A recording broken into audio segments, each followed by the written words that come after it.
Prepare yourself for Earthling Entertainment with your hosts, Joe and Ryan.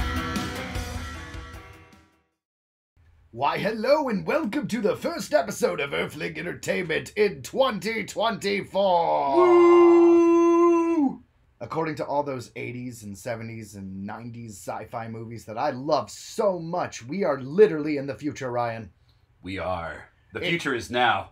In the year 2024. Like, does that not sound futuristic? What a time to be alive. I know. But it's amazing because speaking of old sci-fi, all old movies, I shouldn't say all, a lot of old movies, they did predict the future. If you watch old Star Trek and they're holding up iPads, you know what I mean? Like, Quantum Leap, Ziggy, the character Sam, is always carrying around a handheld phone, essentially. I mean, it doesn't have a screen, but it's this little box device where he gets all the information he needs via the internet. The Jetsons totally nailed FaceTiming.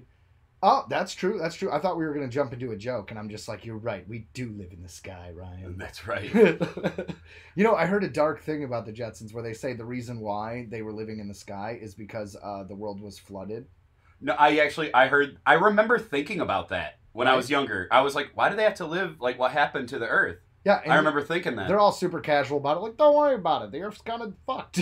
Yeah, and it's like, so it's almost like a weird, I don't know, like BioShock kind of world, like, that they live in. Yeah, except it's the third BioShock where we are in Colombia, which is the floating utopia in the sky. I know you loved that game, but that was my least favorite of all. It was a lot of people's least favorite. Yeah. We kind of jumped on like 12 topics real quick there. That's great. Yeah. So, yeah, guys, this is Earthling Entertainment. And here at Earthling Entertainment, what we do is a little bit of the strange, a little bit of the spooky, a little bit of the creepy. So what we start out with is a segment called Spooky Stuff, where we usually do something cryptozoology or some crazy mystery. And then we have Ryan's disclosure discussion. Too many D's there. That's what she said. But anyways, that segment is primarily aliens. After that, we usually have headlines and a few stories about the entertainment industry, whether it's music or video games or movies. And if somebody in the entertainment industry died, then we cover that, that kind of thing. So we're both halves. We're Earthling and Entertainment.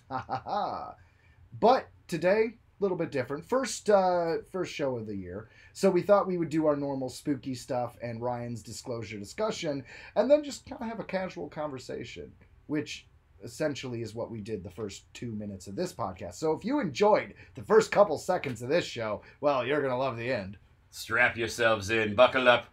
It's going to be a good one. It's 2024. In the year 2024, Ryan and Joe discuss the BunnyMan.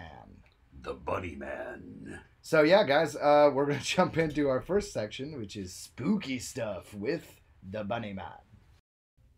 Spooky stuff! This comes to us from Washingtonian.com. Often with urban legends, there's the story and there's the truth. That's what makes the tale of Fairfax County's BunnyMan so eerie, so bizarre, and so downright creepy. While there are several variations of the urban legend splashed across the furthest reaches of the internet, the true story of the BunnyMan may actually be even weirder. Yeah, it's kind of like playing telephone, right? Where it's like you tell an urban legend, then you tell it to the next guy, and then the next guy adds a hook to the hand of the killer. Then the next guy adds like, well, he also has bloodshot eyes, and then continues. Well, it's like every other, the Charman and all the other legends we've covered, they always have like 3 different versions. And they always evolve. You know what? I gotta be honest. I like some of the more outlandish ones, but the fact that this one is kind of based on truth, and the truth is actually creepy. That's why we're talking about it today, Ryan. That's right. A creepy guy on Halloween, dressed oddly, throwing hatchets at people. It's just too bizarre to possibly be true, says Fairfax County archivist Brian Conley, but it is. What? What? Yeah, right. What? Sorry, I just thought that was funny. For 4 decades, the legend of the BunnyMan has captivated Northern Virginian fear seekers. Conley first heard the tale when he was an area youngster in the 1970s. It showed up in a 1973 University of Maryland undergrad's class paper. It has been told and retold by local teens for years. While the legend has evolved and changed through the years, it follows these lines. In early 20th century, deep in the woods that divided the town of Clifton from Fairfax Station, there was an asylum for the insane. Because of course there was. At some point, the asylum closed, and the residents were piled into a bus bound for Lorton Prison. On the way there, the bus swerved and crashed. Many of the convicts escaped, but were also caught. But some were caught, save one, Douglas Griffin. Douglas Griffin. He escaped from that bus. This sounds a lot like the 2018 Halloween, but that's okay. Yes. While searching for him, authorities found a trail of half-eaten, gutted bunnies. With num num num num num num num bunnies. we come to a lot of num num num num num. I like that. With many hanging from what was then called the Fairfax Station Bridge. For months, the police searched for Griffin, but he was never found. Then, on Halloween night, several teens were hanging out under the bridge. At the stroke of midnight, they were attacked. The next morning, they were found hanging from the bridge, gutted like bunnies. To this day, it is said that if you are at BunnyMan Bridge at midnight on Halloween night, you too will meet the fate of those teens and rabbits. All right, so that is the legend, the twist of it, where we got to, the end of the line, you know what I mean? Not the original what actually happened, but I love it. I think that's fun because it's set up that you could have a whole slasher movie where it's just that night with the teens, and then he kills them one by one, takes them back to that bridge, hangs them up. Oh, it's perfect. I have no idea if this is the premise of a film, but there is like the BunnyMan Killer if we Google it or something real quick. So there is a movie, but I don't know if it's the exact movie. I could see it being a good short. Right? Yeah. I don't know, man. It just seems like perfect for that kind of slasher style. But if you make a movie, they're gonna try to put too much to it, and I think it's better just as this, have a bunch of teens, read about the legend, go there at night, get attacked by him, the end. Well, in 2021, there's a movie called The BunnyMan. And then there is BunnyMan Slaughter, which apparently... How hair-raising. Oh, that was stupid. I liked it. All right, that one's in production. All right, so chances are the idea of this big a slasher is old news, but it just seems like a cool story. If carrots could get you drunk, rabbits would be fucked up. Yes. What was his name? That Mitch Hedberg. Mitch Hedberg. Rest in peace. Famous comedian. He died too young, and he was famous for one-liners. Do you have another one? Yeah. I was gonna get my teeth whitened, but then I thought, fuck that, I'll just get a tan instead. Ha! Love that guy. Anyways, back to the BunnyMan. That was the urban legend. Where are we now? Okay. It is a hell of a good piece of creative writing, Conley says, about what he thinks is the most widely known version of the story. An account that follows this narrative from Timothy Forbes on castleofspirits.com. He specifically cites historical inaccuracies for why the account is false. Like that Lorton Prison wasn't open until 1916. This guy's just spoiling it for everybody with facts. There's no Fairfax court record of Douglas Griffin, and the Old Clifton Library, where the article's author tells skeptics evidence exists, never even existed. What? Whatever. I know, yeah. You never heard of a phantom library? Jesus. Conformists. Ugh. A constant trickle of BunnyMan questions re-engage Conley's interest in the story. I got tired of saying I don't know, he explains.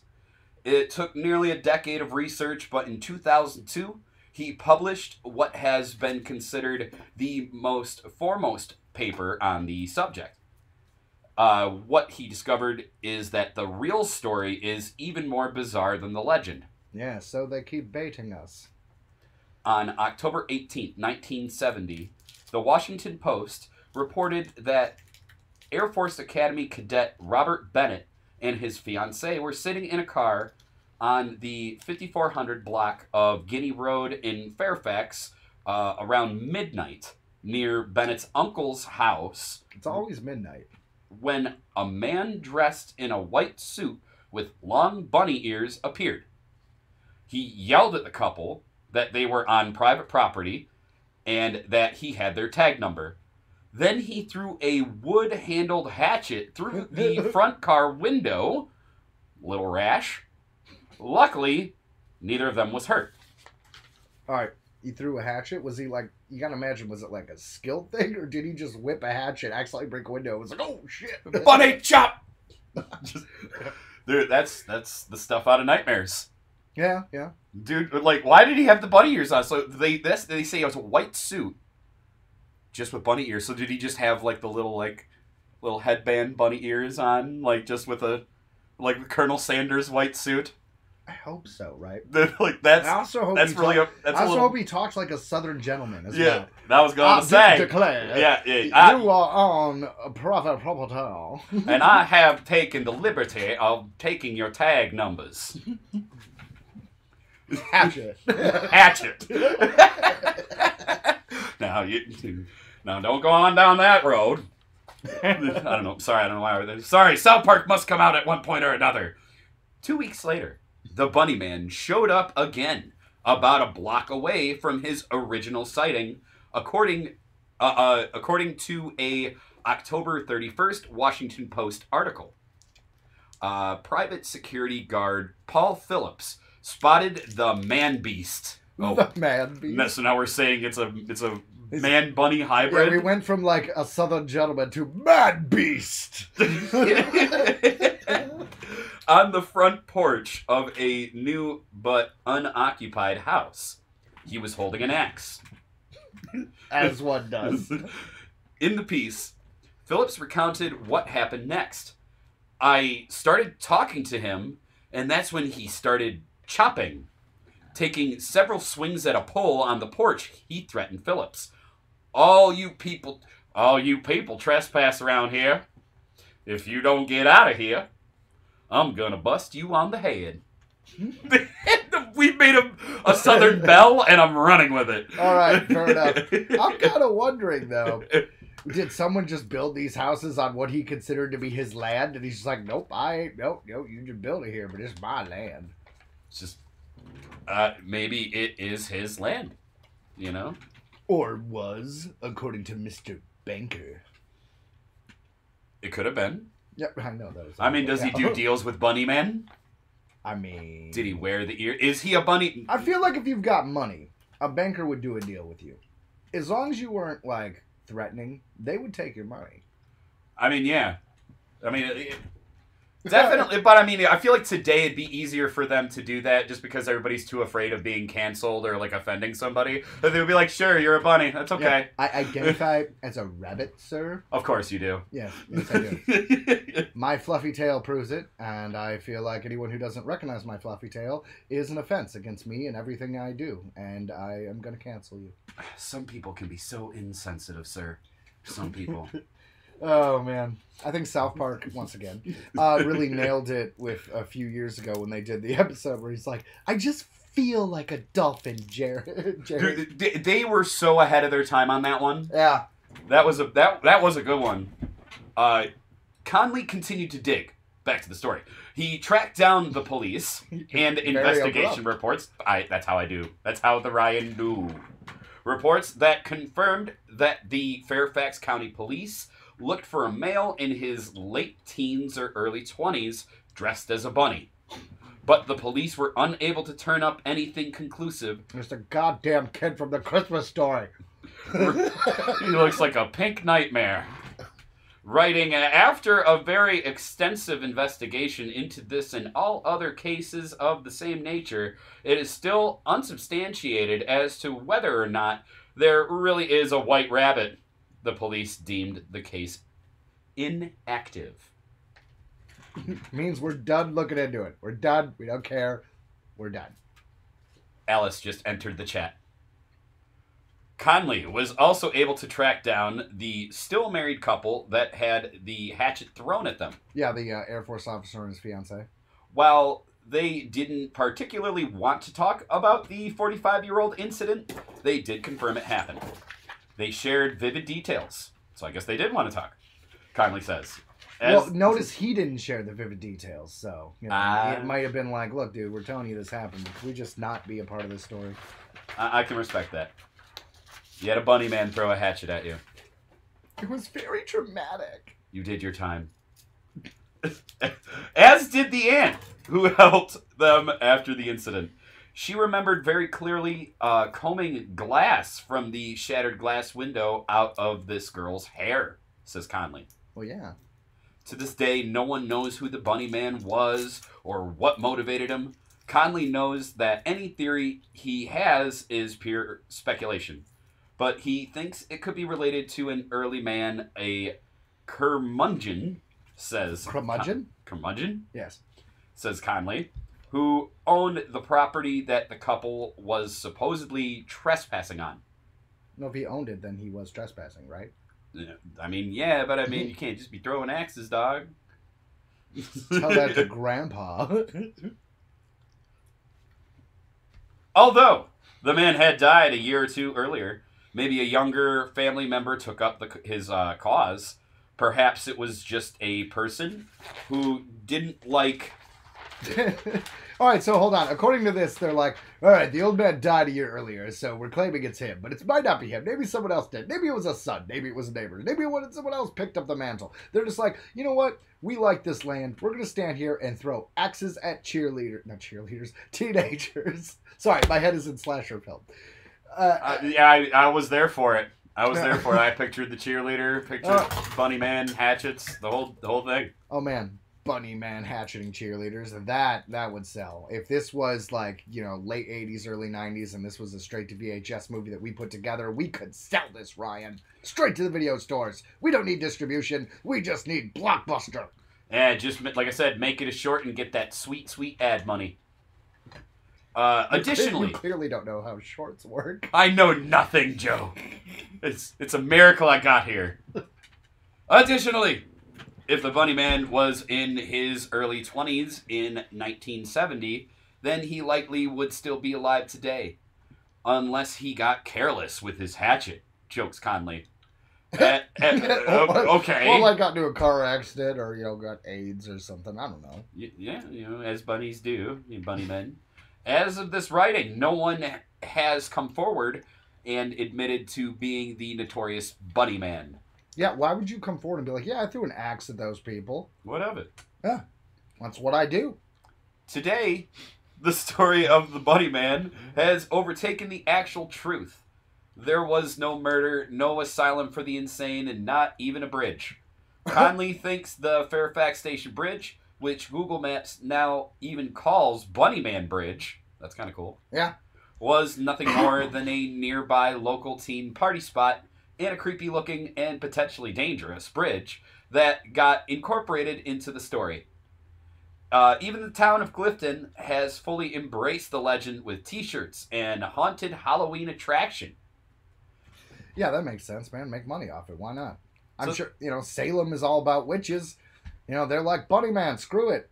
These stories never seem to amaze me. I've never heard of this shit, but here's like a whole town that are like, yay, BunnyMan! Yeah! Screw it! Like, do they have, like, the BunnyMan at malls?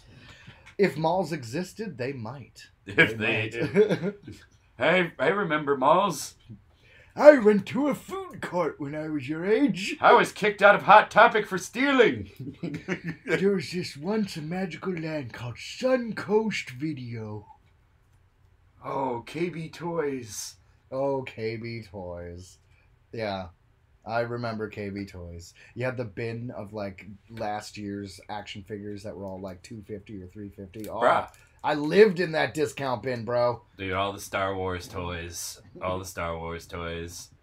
Nostalgia, you remember? What the fuck was that? You remember? I remember. I did not hear the member berries. I'm Oh, sorry. I'm sorry. That was my attempt at member berries. Last part of the article here. While the legend may be more horrific, frightening, and blood-curdling, the truth is just as bizarre. If there was ever a story that was really ripe to grow and get a little bit strange, it has to be the BunnyMan, says Conley. It's our own homegrown urban legend.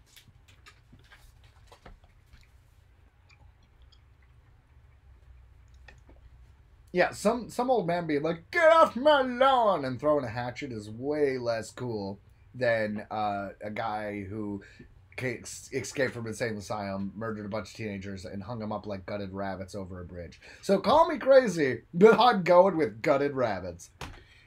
You know, that's definitely the more horror side, but I really still like our version. I will forever see it as just a dude in a Colonel Sanders white suit with the bunny ears headband on for one reason or another. Now, children, I think you must leave this area. See this here hatchet? I wish I could do that accent better. I really want to have a whole skit with this character and really kind of commit. I don't think it's happening. I do declare. Basically, it's sorry to interrupt. It's basically Leonardo DiCaprio in Django, like that accent. Why'd you have to make him racist? Oh shit! Yeah, exactly. I didn't even know. Yeah, this just took because off. He's a white bunny Hard doesn't left. mean he's racist. Oh no! It's over. It's over. He's on trial now, man. Oh my god. BunnyMan's kind of looking a little sus. Well, like, I was thinking about, I've always wanted to do a slasher film. Like, in general. Like, this is something I've never done. I've done a lot of comedies. It's just every time we got funding to do a project, in my head, I had, like, this is the goofy idea we'll do. And it's like, I just never got around to doing that slasher. And I've written a slasher. You know what's funny is I don't even remember what it was called, but I wanted a female slasher. So her name was Margot, and she was a contortionist, and she had a straitjacket, and she like crawled through vents and did all this other stuff. And it was a straight slasher. I didn't make her like any stronger or crazier than, like, she wasn't supernatural. It was just she was a contortionist and like got in and out of places, and she like. It wasn't like a Jason Voorhees grabs you and throws you on a rack. It was more like this chick slits your throat when you're not even noticing that she's around. So that was the one I was always going to do. But now, because I sold that script, I wonder if I should have talked about it. Anyways, because I sold that script, I'm always trying to think of a different like origin story for a killer. Because everything's been done to an extent, right? You have Michael Myers and Jason kind of cover your... Is he alive or undead? Even though Jason eventually throughout the series is definitely undead. But they're the masked killer, right? The silent masked killer. And then you got Freddy, who's a quippy guy, but he's supernatural. And then there's a bunch of variations in between. And I feel like every slasher since then, they've always struggled with how do they stand out. You know what I mean? We can name a bunch of movies like, My Bloody Valentine, total slasher. Guy had a gas mask. He was a miner. But he didn't stand out. He's not on T-shirts. He's not Chucky, right? That's another thing. Chucky's got the little doll thing. Yeah. And it's like, what can you do to stand out as a slasher? The leprechaun. The leprechaun. That's a good one. So the BunnyMan, I could see why that... I think most of the ones I've looked up on IMDb, I think most of those films are low budget. A horror movie can work in low budget, but... There's a fine line between something you're watching where it looks like your neighbor shot with a movie camera and something that's a couple $100,000 that actually has a few actors in it. You know what I mean? So we'll see how those BunnyMans go. And as far as my slasher is concerned, come on, Ryan, what do you think? What would your killer be? I don't know, but I have a cool scene because it happened. So I was standing on my dad's front porch having a cigarette when I was younger. Okay. And how young? Over 18, I hope. Of course. Okay. And I'm not breaking the law here. Anyways, so my dad, their front porch light was motion censored. And they had this fat tree on the very end of their front lawn. So I'm standing there, I have a cigarette, whatever, and, the light goes off. So, and it takes like a few seconds for it to reset. Turn back on. So you're like waving, trying to get its attention. Yeah, so I'm waving, trying to get it to turn on. And And as I get it to turn on or whatever, and I go back to like to look down at my phone or whatever, like or whatever I had at the time, because yeah, that was younger. I don't know if you even had a We're gonna say you were then. reading a comic book. I think I might have had a Game Boy or something, but Sure, anyway. yeah. And I heard like something that sounded like a foot like scraping against like the bottom root of that tree. And I looked up, and I swear that I heard something, and I was like, "What the fuck was that?" And I was like looking at, and I'm just kind of staring, and I'm like, I swear I heard it. It was a quiet night, and then the light goes off, and and then I imagine that if you just heard someone just full nut balls to the wall sprinting at you, and then you just hear. And like it got dark, and you just hear. You're like, oh shit! And then it just.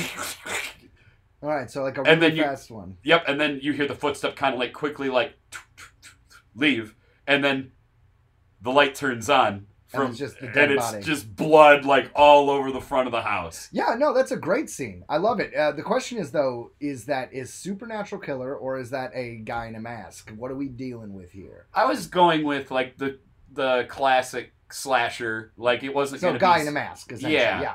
So that's what I'm trying to say.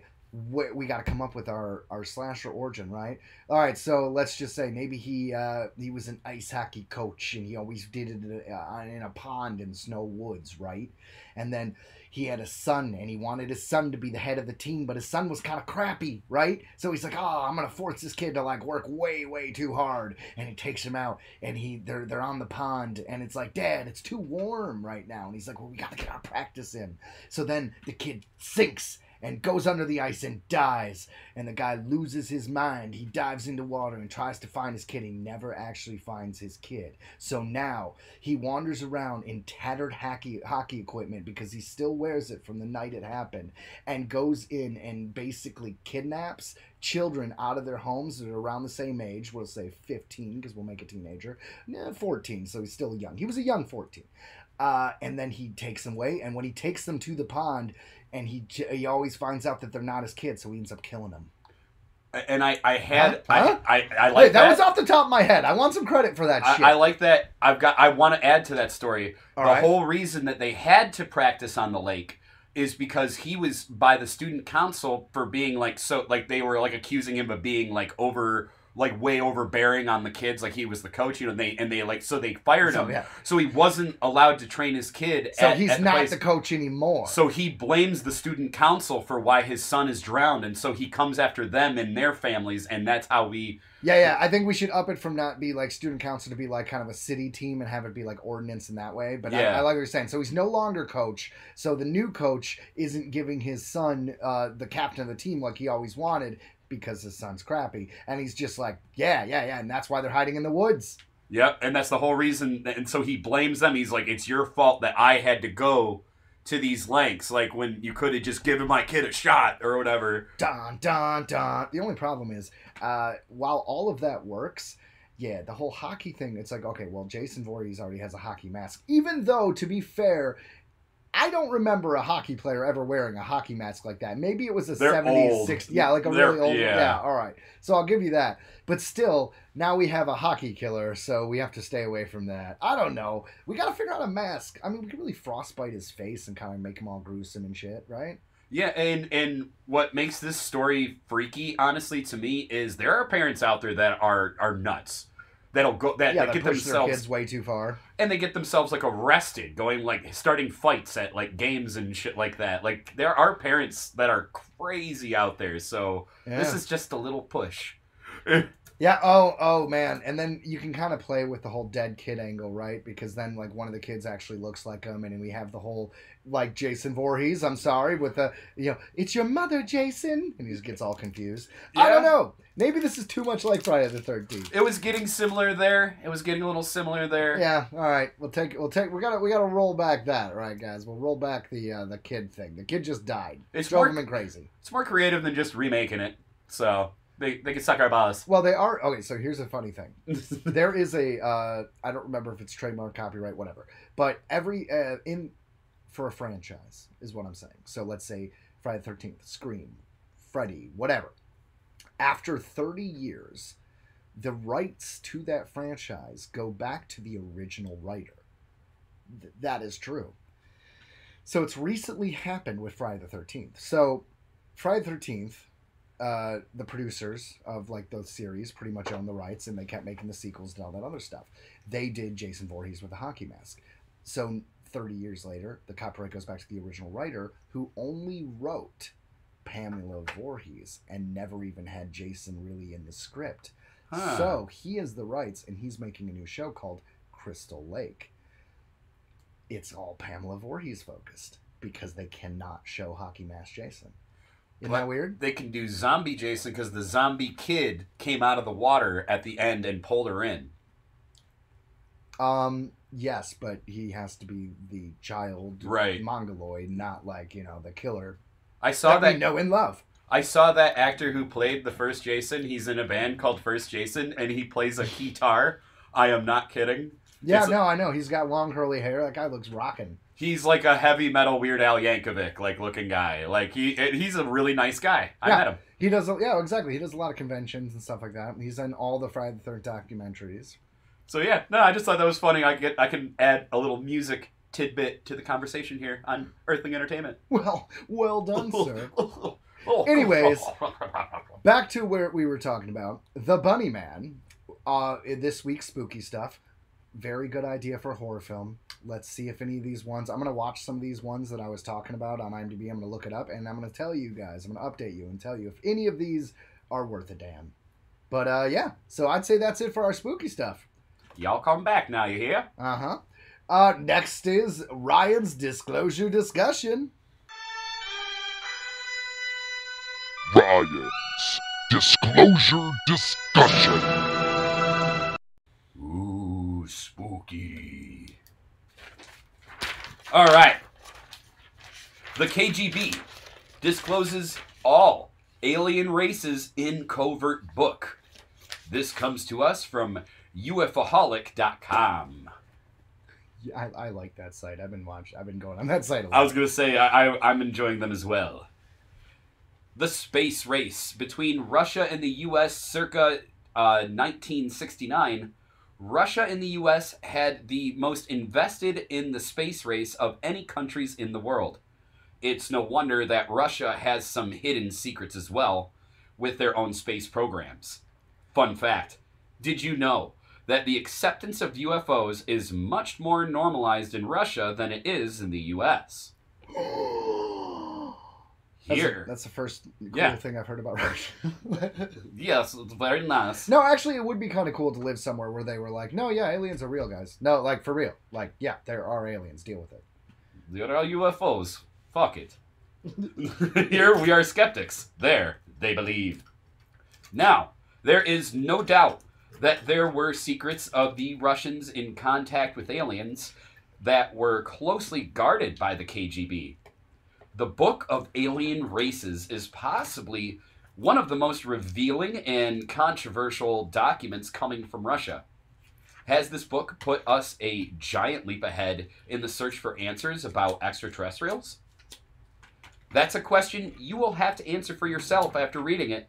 What will shock you about this book is the many facts, photos, illustrations, and drawings outlined. Ever since the Book of Alien Races was translated from Russian into English by Dante Santori, a former Special Forces sergeant from Europe, this secret book has created a major stir among researchers. The USSR, throughout history, has been a treasure trove of information on ETs and their craft. We've long had hints on their abilities to obtain UFOs and make contact with aliens. But this information was well hidden behind the Iron Curtain. Now, with the release of this book, all that has changed.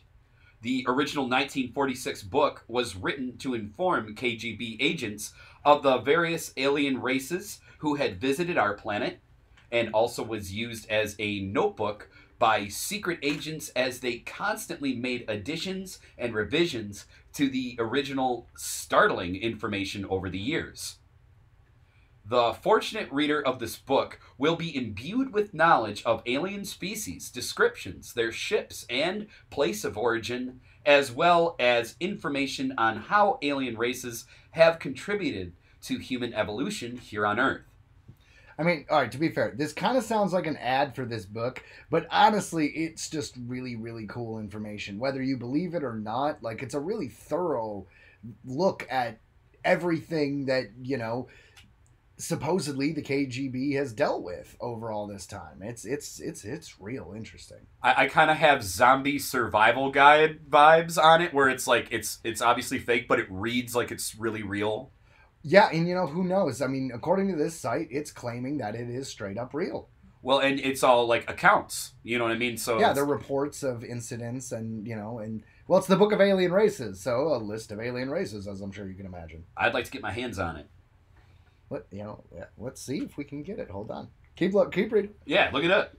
You will also discover the negative aspects and possible intentions of some alien races.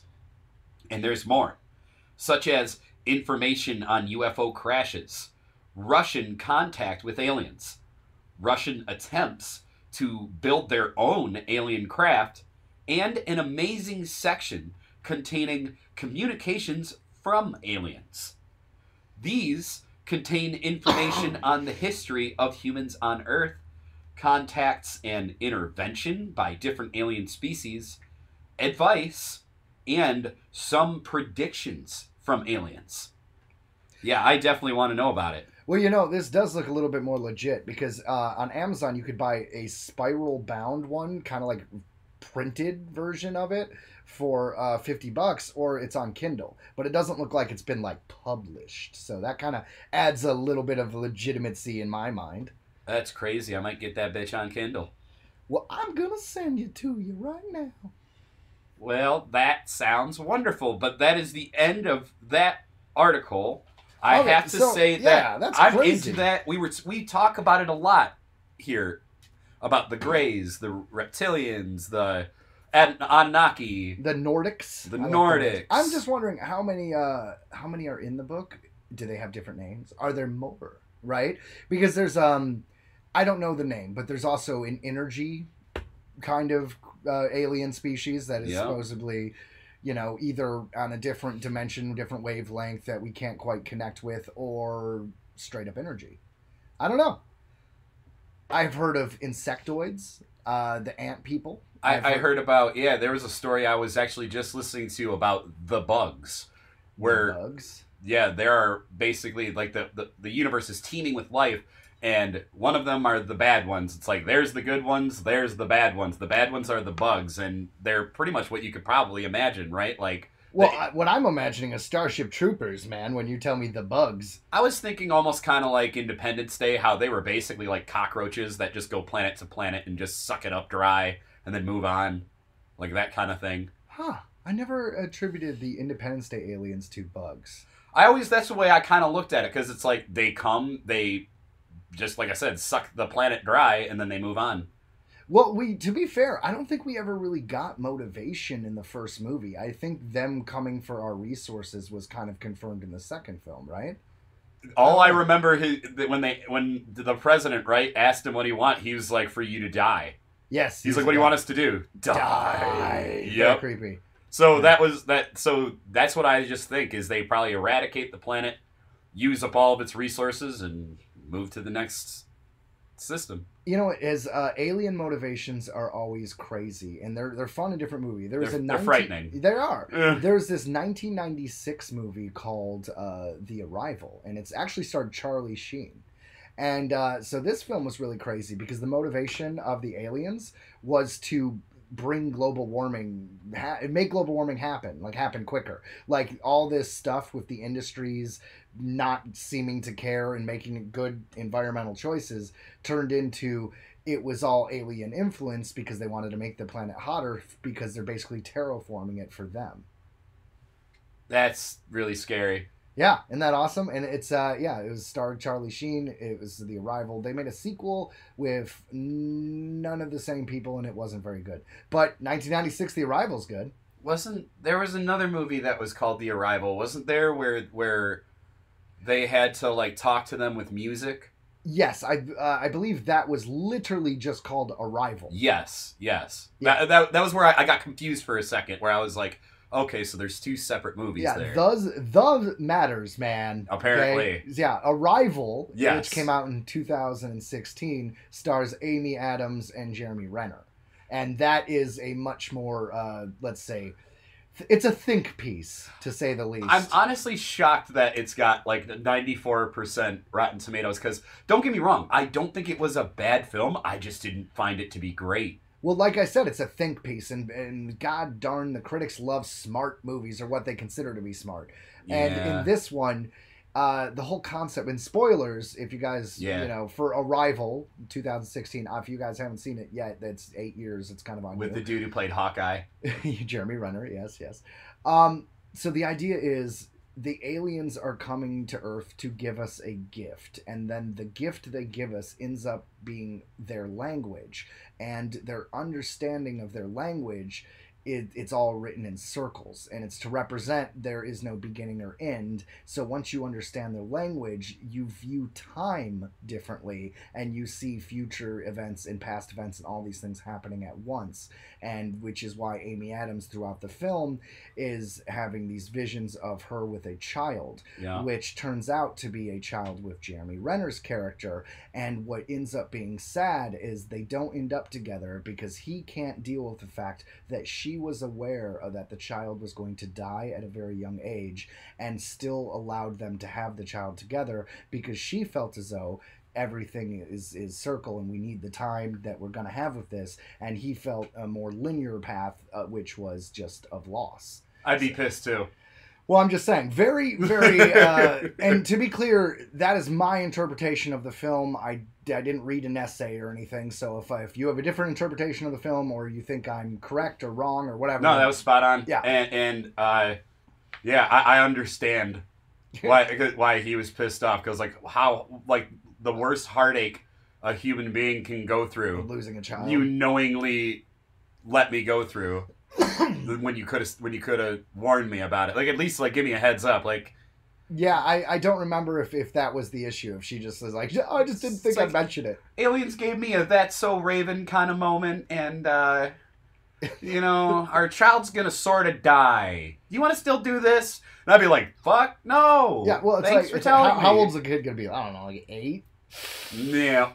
Yeah, we're good. We're good. Maybe. I'm gonna go get a pack of smokes. Pain. Yeah, and in fact, I'm gonna rethink the whole thing you got going on there.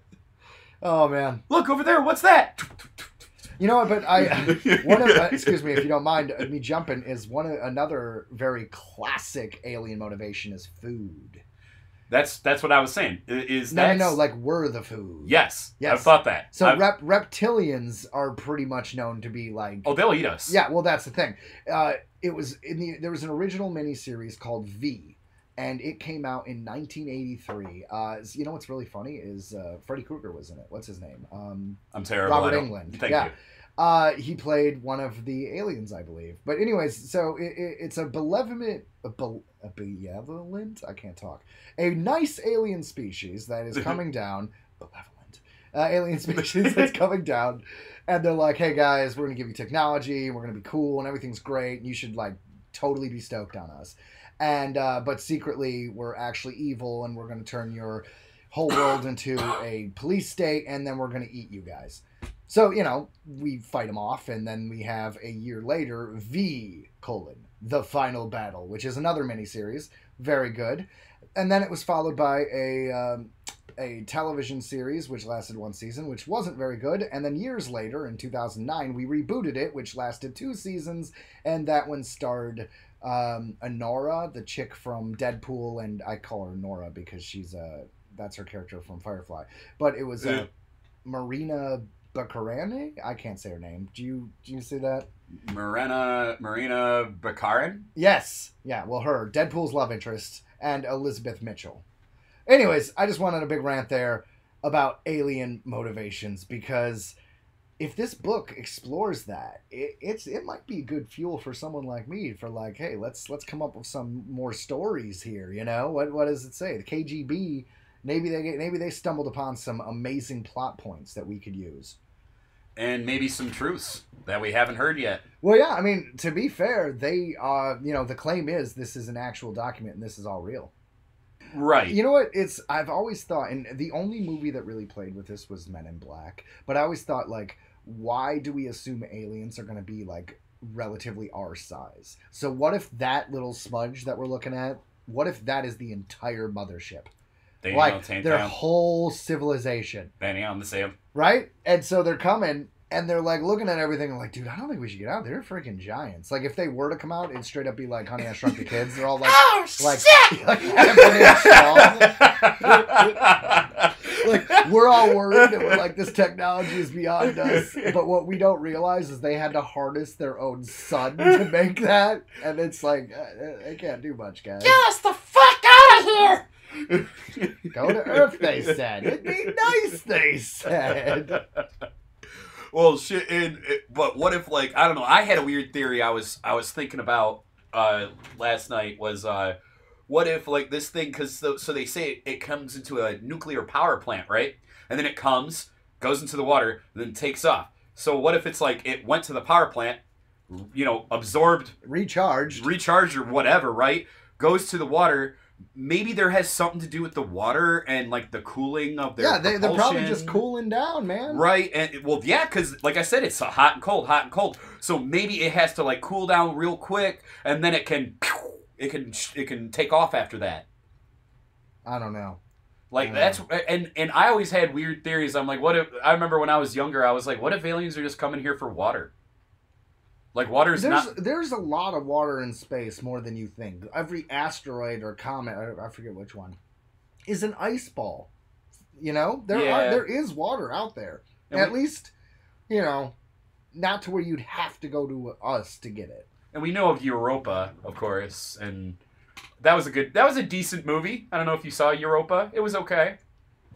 Is it just called Europa? I believe so, yeah. It was sci-fi, they're traveling to Europa and basically one scientist gets way too obsessed and basically gets, spoiler alert, gets them all killed. All right, is it like the Europa experiment or something? I want to say it was just called Europa. I watched it once. It was years ago, and it was definitely low budget. It's not very exciting, very campy. Like, it all takes place inside of a ship. Like, basically, like, the whole thing is because they're traveling an insane length, to get to Europa, and they touch down on Europa, and they do track something. Like, they track something underwater, so, like, they think they found life. She goes a little crazy, and my guess is what the viewer was supposed to take away was this creature basically killed them, and they all died. Well, that sounds pretty A very abrupt ending. It was very, very sci-fi-esque. Right. Just no explanation, credits. Like, and we're done. That's 90 minutes. We're all set. Pack it up. Give us our check. We'll go home. Yep. Oh, man. But, so, I do have something else that I thought was kind of funny that just happened. Because I know people who like this comedian, and I never thought he was funny. But Joe Coy. Okay, what about him? So, he hosted the Golden Globes. And bombed. Poor bastard. Dude, bombed. And he's, according to him on the stage, he said, I just took this job. Like, literally, he did the worst thing you could do if you're bombing. Like, he yelled at the crowd. He was like, what do you expect? I just took this job 10 days ago. What do you expect? A perfect monologue? Shut up. He literally, yes. Oh, I gotta look that up then. No, he fucked up. He sucked. He was terrible. And his joke... So, not only was he terrible, but it's like... And I'm not even being, like, woke here. I'm just saying it was just such a dumb joke to make. Especially considering all the wokeness that surrounds the movie. What joke? What are you talking about? He was like... So, we've got Oppenheimer, which is, he makes this, like, really descriptive, like, serious description of it. And then we've got a movie about a plastic doll with big boobies. Yes. And everyone's just kind of like... Yep. Wow. Yeah. Like, basically everybody in the audience, like, all the woke people being like, this is why we needed the movie. Okay, Like- all I heard was that everyone was freaking out because Taylor Swift gave him a death stare. Like, that was the headline. Because that chick is so freaking famous that the headline I Yeah. read was, "Why did Taylor Swift give Joe Coy a death stare?" To be fair, I wrote it in my notes. See? What the So- hell? So that was what I was gonna get to. And so yes, and another one of his jokes is he was like, "What's like the difference between the NFL and the Golden Globes? We get less shots of her or something like that at the Golden Globes than we do at the NFL." And she gave him like the death stare while taking a sip of wine. And I heard this one girl, like, I don't know, I was scrolling through different pages and stuff, being bored on TikTok and shit. And I saw this one girl, she was like, literally could have made it funnier by being like, we get less shots of her at the Golden Globes than we do at NFL, but the difference is at the Golden Globes, she actually earned it. Or like something like that. Or like something like that, like deserved it. You know, like something that would be complimentive while at the same time being, you know, a roast. But all I'm either saying, way, all right, like, dude, he I don't think fucked that's up. I don't think. Oh, well, he may have fucked up, but I don't think that's a big deal. Like, Not I mean, huge, nah. No, what I'm saying is the whole Taylor Swift joke. It's like, okay, dude, they do show her a lot on football. And that's the other thing is she need lighten up, girl. You're like literally the biggest star in the planet. Like people are gonna fuck with you. Well, also it's like, okay, don't give him a death stare. You're ruining his career. Every second you stare at him, he's losing $1 million. Oh, he definitely just cut his audience at least in half. That's what I'm saying. That's for man. sure. I'd be like, listen, Taylor, you're powerful, and we know that, but could you not throw someone's career because they said a bad joke? That wasn't even offensive. It just wasn't funny. But I will say this: this dude sells out arenas, as far as I know. He's a big time comedian. He's got a fan base. He'll do just fine. But I'm sure he will. He's God. He did a movie called Easter Sunday. He just did. Yeah. Well, anyways, that movie I heard was also terrible. Yeah. Well. So so from what I could tell, he's a great stand-up comedian, but his other ventures don't seem to be that great. I think he's just a guy who he's got his fan base and he'll always have them. That's what supported him and that's what's got and good for him, you know what I mean? But like I just found this interesting because it's like it kind of talks about like in a weird way it sheds light on maybe, you know, I know that had to be tempting, right? It's like, dude, you want to host the Golden Globes? Like, oh my God, maybe he should have thought of the fact that it was 10 days prior. They obviously went through a lot of people, and then it has since come out that a lot of big names... they went through so many people. Everyone was just like, no. Nope. We don't want to do that. Nope. You know why, right? Uh-uh. All right, so I'm just going to give you a real brief thing here. The Academy Awards are voted upon by the Academy. So we're talking thousands upon thousands of people. Thousands of actors, thousands of directors, like thousands, right? The Golden Globes is just the foreign press, which I could be wrong, but last time I checked was like between 70 and 90 people.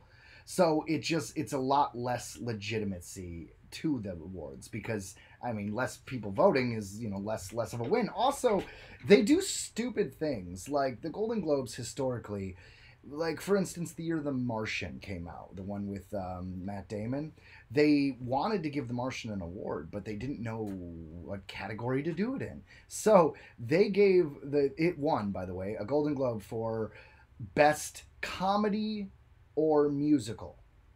Weird. The Martian. They did that with another category this year, with another one that I was like, that doesn't sound. That doesn't like, apply. Yeah. Yeah. So, That's a weird category. So the Golden Globes have just gotten more and more like, wah, wah, wah. That should have been a drama. In the eyes of everyone. Yeah, of course. It wasn't. I mean, there was a funny part here or there, but yeah, it's a drama for sure. That was a drama. That was an epic journey into, like, thinking about, like, what it would be like to be fucking stranded on a goddamn planet. Well, they won Best Comedy. That's weird. This is why the Golden Globes have the reputation they have. Very, very weird. And, I mean, all these award shows, like, I will get them mixed up, but they all suck, in my opinion, for the most. Like, Okay, the Grammys. don't do a blanket statement, like, right? the Grammys. Because they're the hold on. We can't talk about the Grammys because the Grammys are the only big music one out there, man. Well, Come on. Well, I'm a metal fan. All right. And I'll let you do. And the metal category has been just famously trolled. Like Jethro Tull won Best Metal Band, the dude with the flute. All right. And then the year after that, Tenacious D, whom I love, did a cover of a Dio song. I forget which one, honestly, at this moment. But they did a break with a flute solo in it, and that's what they won the Grammy for. So the joke in the metal community was, if you want to win a Grammy, you got to put a flute solo in your metal song. All right. Well, shots fired. Grammys do better with metal. Dude, they suck. It's a joke. They're honestly, if it is legitimate and they are taking votes, it's literally metalheads trolling them, and they're too dumb to even realize it. Maybe it is. Ooh, I got one more. Oh. And then one time, Megadeth won, and the band played Metallica as they walked down the aisle to accept their award. If you don't know your backstory, Dave Mustaine, the guitarist who started Megadeth, was kicked out of Metallica after their first record. So, yeah. It's I'm not kidding, dude. They were like, and you could see it all over his face. Like, you gotta be shitting me. You guys suck so hard. So, yeah, in my opinion, fuck the Grammys. All right. I don't know enough about the Grammys to defend the Grammys. I'm not music guy. You're music guy. So... Just the metal category. But, I mean, let's face it. Metal never gets... Like even it... Like, the Rock and Roll Hall of Fame is a joke. Like, they literally are just now, bringing in, like, Judas Priest and Iron Maiden, who should have been in there, like... the moment they were able to qualify. It makes no... I don't get it. I don't understand it. Well, maybe you just have very niche likes, because, I find that with movies all the time. That could a be lot true. of the movies I really like, most of the critics do not like. That could be true. Well, I'm just saying, there's all right, here's the thing. The Wachowski siblings, you know what I mean? They did The Matrix, and then they did a bunch of other movies. I freaking love all of their movies, and nobody else does. Nobody else. I love Speed Racer, man. I love Cloud Atlas. I love all that shit. I remember you talking about... I love Jupiter Ascending. I don't care. I think I saw that. I don't care that Eddie Redmayne talks like this and then screams really loud. All weird. And the stupid romance, and apparently Channing Tatum's half dog, and Mila Kunis is in it, and it's just like, okay, I'm on board. Let's do this. I got another little story here. So Joe just got off of an airplane. True. And unless you've been living under a rock, this has been kind of a big story going around. So an airplane has its plug, which is basically like an inactive door. There's basically the fucking side, a whole panel of the side of the airplane, bust off mid-flight. Thank God not at 30,000 feet, because they say if that happened, they probably would have for sure... Been in trouble. All right, so to be clear, just the door's gone. So there's just a hole in the side of this fuselage. Yes, the one kid sitting in the seat pretty close to it. Thank God, not right next to it. And I'm gonna get the reason I brought this up is this is a nice little spooky stuff kind of thing here. The kid sitting there while his mom was holding him. The air pressure, it was so great, it tore his shirt and his phone and everything went out that freaking thing. They say it was tearing the cloth and the headrests off of the seats. It was sucking so much. Oh my God. So I'm afraid of flying, which is why Ryan loves stories that torture me. All right, and the first time I've ever flown, the reason why we didn't have a show the last 2 weeks is because I was in Oregon visiting family with my sister, and it was the first time that her kids met my kid, and it was this whole big thing. But I'm on a plane thinking I'm going to die, with my kid, being like, well, I can't let the kid know I'm scared. He's 9 months. He wouldn't know, but still. And also, once you have a kid, you got to be the brave one. I don't know. It's awful and scary. And then Ryan's just like, did you hear? To be fair, I waited until you were back. That's true. All right, so the wind is sucking out. There's a big old hole in there. And then the two seats where they're right next to that door are just miraculously empty, which is crazy. So here's the story. Now, I've heard 2 different stories. There's one story that this person was at the bathroom. There's one. But I don't believe that one because they said they weren't at cruising altitude yet, and that's what saved them. So they were still... Yeah, so the seatbelt sign would have still been on. So unless they really had to go, they probably didn't get up. So here's the Final Destination version. The couple that were on their way to the airport, their Uber got into a car accident with them, I believe, inside. Everybody was okay, but because of that, they missed their flight. You know what? It was us, Ryan. We need to go back in time and cause that car accident and save that couple because those couple are actually the ones that are going to reverse global warming. Good. I know. This is all part of a magical plan. And all the rest of the pussies on the plane just sucking on the oxygen bag. Anyways, Bunch of bitches. oh my God, Ryan. God, that would be horrible. That was so harsh. What are you doing? Just punching down, Joe. Just punching down. So, anyways, man, like crazy fate, you know? If you're into God, you'd be like, that's a God thing. If you're into the universe, you'd say that's a universe thing. If you're into movies like Ryan and I, then we say that's a Final Destination thing. And those two need to watch their backs. I was, you know what? If a couple told me that, they're like, oh my God, we were supposed to be on the plane, and that plane had the thing burst off, and I'd be like, oh, so you would have been sitting there, man, you guys would have died. It's like, yeah, we can't hang out for a while. Like, I gotta give you guys, like, I gotta let you cool down a bit off of the Grim Reaper's radar right now. Yeah, I'm not sure if I want to be a part of the mousetrap chain reaction Rube Goldberg thing that kills you. And, like, you don't even want to be on the phone. Like, because I could see, like, some 90s, like, water coming up to the electricity, and it comes up, something happens, lightning bolt strikes the house, and then somehow a chain reaction, and you get electrocuted, and you die. We seen that movie. It never ends well. Even if you live through the movie, in the next movie, they say you didn't live long. Nope. Nope. And it's always horrific. And it always comes back. I do like the Final Destination series, like as a film too. series. So the 5 movies, for those of you who don't know, if you just think we're talking nonsense, is there's some accident that happens at the beginning of each one of these movies. A group of survivors they survive, and then one by one die in weird ways. Either in the order they would have died or in reverse or whatever like that. Depends on the film. But the point is, they die one by one because they were supposed to die in that initial accident. So that's what we're talking about. Good movies. Apparently they're going to remake it soon. I'm here for it because honestly, they could be really creative and just come up with tons of new ways to die. I mean, I didn't like a few of them in the later, like as the series went on. So here's my Final Destination critique, if you don't mind. The first one, my favorite, loved it. The second one, I don't know why, didn't like it as much. I thought it was too gruesome. I wasn't a huge fan. The third one, I thought it was kind of tame. It involved roller coaster, but it was still fun. The fourth one, Theater Explosion. It was decent, but for whatever reason, I find it kind of forgettable. Yeah. The fifth one, A Bridge Collapse. Now that is a great one because that is actually a sneaky prequel to the first one, and it actually made that 5-film series go full circle. Interesting. Yeah.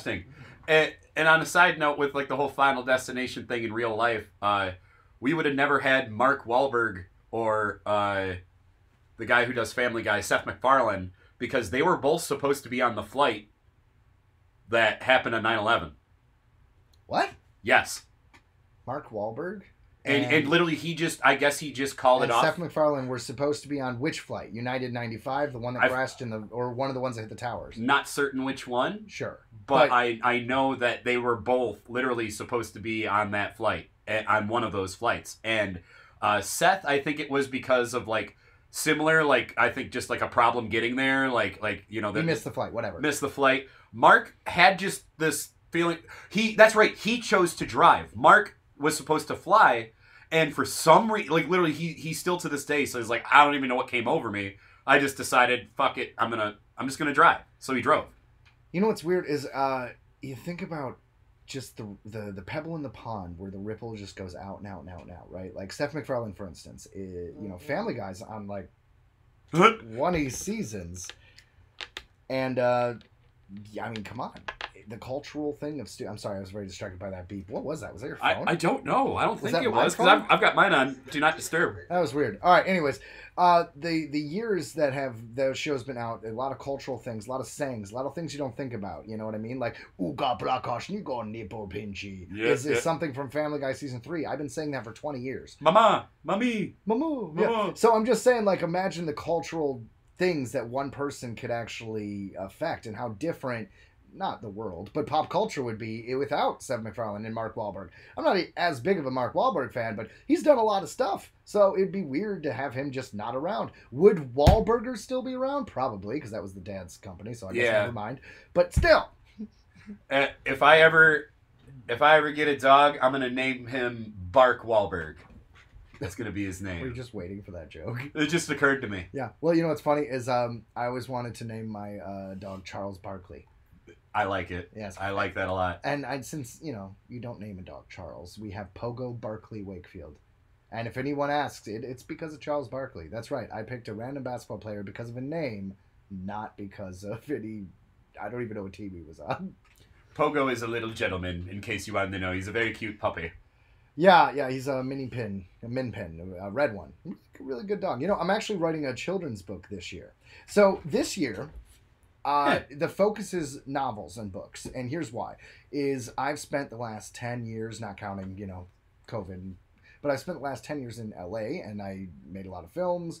I wrote a lot of scripts, a lot of good stuff. But now I'm in Michigan for a while, and, well, there's not as big of a film industry. So focus on books. We're doing a kid's book called Pogo's Adventures in Tiny Town. And it's going to be Pogo going to be boarded while we're going on vacation. And it relates a lot of his experiences with those that someone would experience when they first enter school. Meeting new people, meeting teachers, how to be social with kids. So it's gonna be a lot of fun. We have a local artist that we contacted that we're going to be working with.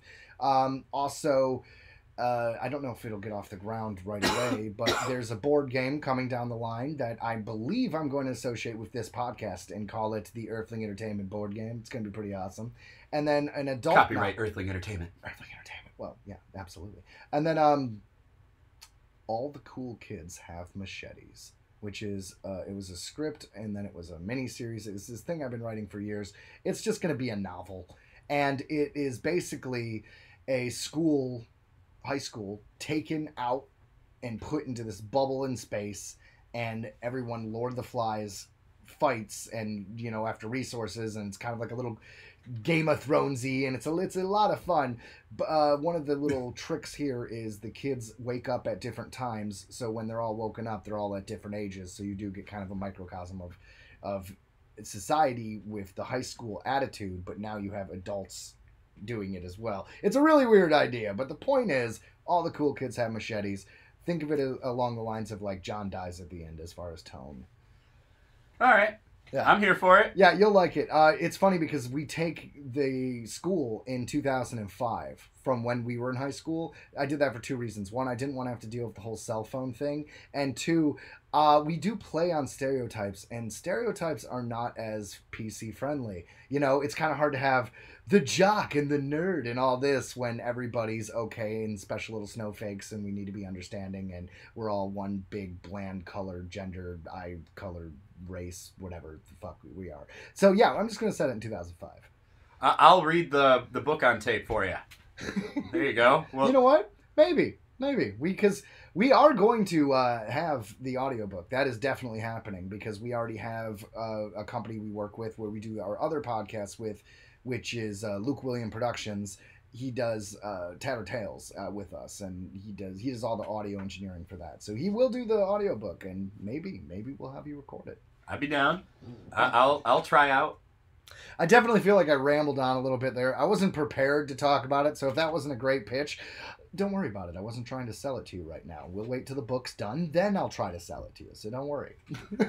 This episode of Earthling Entertainment is the first of the year, and we are going in it with a great attitude, nice and laid back. So this episode, we wanted to kind of just chat a bit. We kind of, like, all this is off script. We're kind of just shooting the shit because we appreciate all of our listeners, and we think they like to hear us kind of chatting. Well, actually, you also just have to warm up, man. It's just the warm up of the year, and you know what? Next week we'll go back to having our whole show with the headlines and everything else. But yeah, you know what? I think this was a good one. I appreciated it. Did you enjoy it? I did enjoy this one. I liked a lot that it was our first episode being able to incorporate the video, like a video with some audio for something. So we're going to try to see how we can maybe incorporate that in a bit more because I think that went pretty well. Yeah, well, a lot of fun. But all right, from us here at Earthling Entertainment, thanks for listening. Make sure to tune in every Tuesday afternoon where we will drop a new episode. Check out Tattered Tales, which is another show we do, which is an anthology show of spookiness and scary or funny or happy. It's a self-contained story. It's nice. And that's anywhere you can get your podcasts. Message us on Facebook. That's probably the fastest way to get a hold of us. Or Instagram. We're on both of those. just at Earthling Entertainment. And yes, thank you guys so much for joining us here in 2024. Hope everybody had a safe and fun New Year. All right. See ya. Bye.